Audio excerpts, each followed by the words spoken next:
নারায়ণগঞ্জের ফতুল্লায় একটি বাসায় গ্যাস লিকেজ থেকে আগুনের ঘটনা ঘটেছে। এতে একই পরিবারের 5 জন দগ্ধ হয়ে আশঙ্কাজনক অবস্থায় জাতীয় বার্ন ইনস্টিটিউটে ভর্তি হয়েছেন।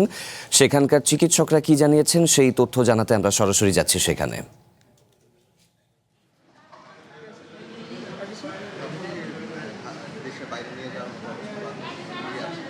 না, আমাদের এখানে চিকিৎসা সম্ভব। ধন্যবাদ।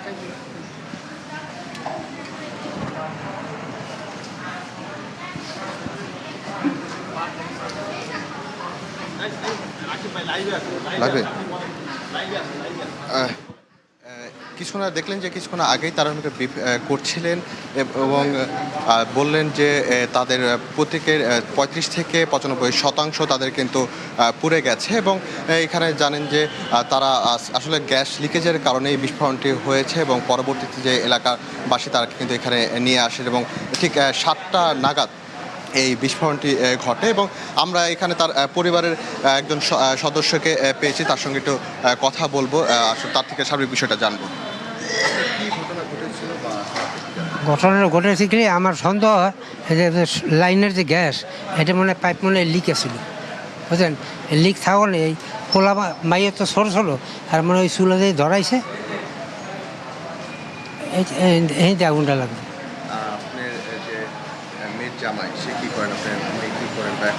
মেয়ের জামাই মানে তরকারি ব্যস্ত, বুঝলেন, গরিব মানুষ তো তরকারি বেঁচে খাইতো আর মাইয়া কোনো কাজ বাজ করতো না, ওই সংসারের কাম করতো।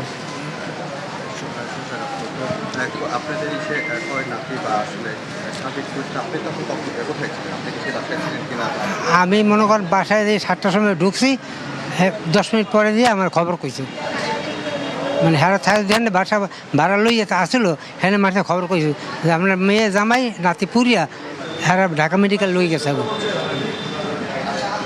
যেমনটি বলছিলেন তার যে এখানে যে দগ্ধ হয়েছেন সেই মেয়ের বাবা বলছিলেন যে তার দগ্ধ হয়েছেন এবং সবশেষ তাদের বলছিলেন যে তাদের পরিবার খুবই গরিব, তারা যে সরকারের পক্ষ থেকে ভালোভাবে চিকিৎসা ব্যবস্থা নেওয়া হয় সেই আশাটাকে আমাদের কাছে জানিয়েছেন। তো বার্ন ইনস্টিটিউট ছিল আমার কাছে সর্বশেষ তথ্য।